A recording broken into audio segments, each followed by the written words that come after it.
Omega-3 fatty acids are one of the best things you can possibly consume for both health and body composition. Hey everybody, it's Jason Blaha here. I thought I would chat with you guys and gals a little bit about this today.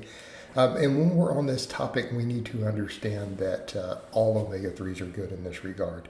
It doesn't matter whether it's the ALA, the EPA, DHA. You know, the latter we tend to think of being found in fish. We find it in omega-3 enhanced eggs, omega-3 enhanced dairy, things like that, right? This is where we find these things, okay? This is where we get it. Now, are there technically more benefits gram for gram to this? Yes, absolutely, but we also cannot discount the alpha-linoleic acid, which are found in nuts and seeds, and particularly flax seeds and walnuts. Like those are your big ones, but they are found in all these things. And when we start looking at the various data on it, it becomes very clear.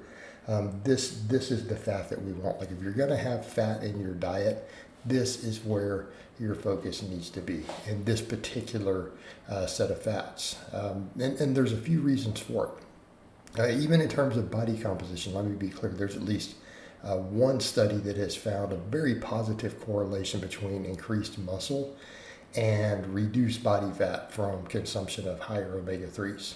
Okay, the only studies which have been very limited that ever looked at it found a very large association. And it makes sense that it would do that, and it's because it has to do with insulin sensitivity, controlling inflammation. So when we look at that, it starts to make a lot of sense that these healthy fats, right? These sort of healthy fats really are the foundation, right? These are the foundation of our diet when combined with protein. Okay, so in other words, if you're trying to absolutely maximize body composition, it makes sense. And again, a few reasons for this. First of all, we know that these sorts of fats in general tend to improve insulin sensitivity in the body. Okay, improved insulin sensitivity tends to be associated with lower body fats, right? Tends to be associated with higher muscle mass. Okay, because if insulin sensitivity improves, not just the carbs, but even the protein we eat gives a stronger signal in terms of its insulin to transport into muscle cells. Okay, this is extremely beneficial here. Extremely beneficial.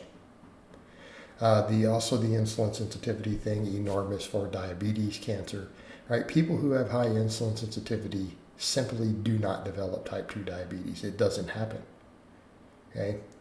You have to be extremely insulin resistant for this to occur.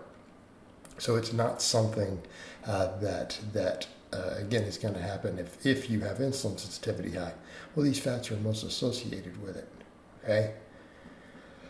And we'll get to inflammation control in a minute, which is really the big one. That is the massive one. But when it comes to even body composition, when we look at different types of fats, these are the type of fat that we store the least efficiently in terms of body fat. Okay? Your body is the least likely to store these. Again, omega-3, then it goes 6, poly, and then saturated in terms of our efficiency at storing them. So they, even though when they're added, we store them really inefficiently. But on top of that, they speed up fat burning. So right, when you consume different fats, you see people all the time, well, a higher fat diet will speed up fat burning. Well, yeah, because that's you're giving it for fuel. But omega-3s tend to promote the highest amount of fat oxidation. Okay, they are the highest amount. This is where we get that true extra fat burning effect that you would really want. So if you're pursuing that type of diet, any sort of, or adding fat to your diet to speed up fat burning, this is the one that would make the most sense to focus on. Okay, and in any form possible, food, supplementation, everything. I try to get these days a wide variety of it. Right, I take because I don't eat fish, otherwise I would eat salmon every day. Right. That would actually resolve the whole issue. Eat a salmon fillet every single day. You'd be good. Mackerel right behind it. But failing that, I tend to get omega-3 fortified, filtered milk. I tend to eat omega-3 eggs. Okay, it means that the chickens were fed flaxseed and algae and stuff, so you get extra omega-3s in the eggs, right? and it gives a much better nutrition profile on top of that. Walnuts, and then flax seeds, whether whole or milled. We could make the case for the milled for better absorption. But again, eat all those things, plus I supplement an extra strength fish oil.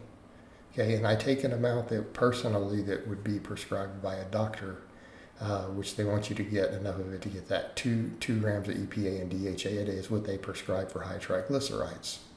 All right, so let's come over and talk about all those things. Controlling lipids, improving cholesterol. All right, omega-3s are absolutely positively correlated with lowering total cholesterol and increasing HDL, your good cholesterol. Like, this is what we want, and lowering triglycerides. So if you want a really good profile there, this can go a long way to improving that. So again, heart health, right up off the top of the bat. Okay, improved heart health.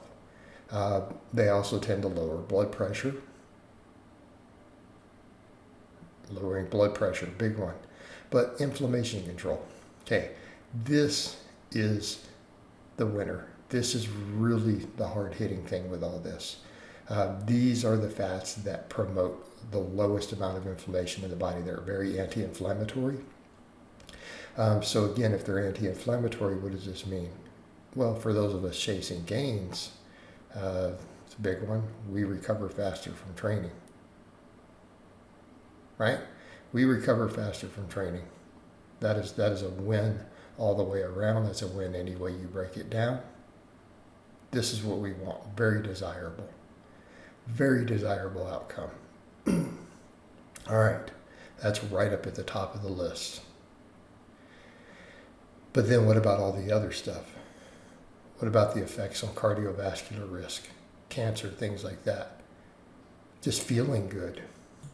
All right, but let's talk about cardiovascular risk factors and with the inflammation. If we lower inflammation, we reduce the amount of atherosclerosis, calcification of the arteries, things like that happening over time. It gets reduced. All right, this is extremely desirable. This is what we want, extremely desirable. But on top of that, even if your atherosclerosis has accumulated, if inflammation is controlled, those blood vessels will be more relaxed. They will allow for better blood flow.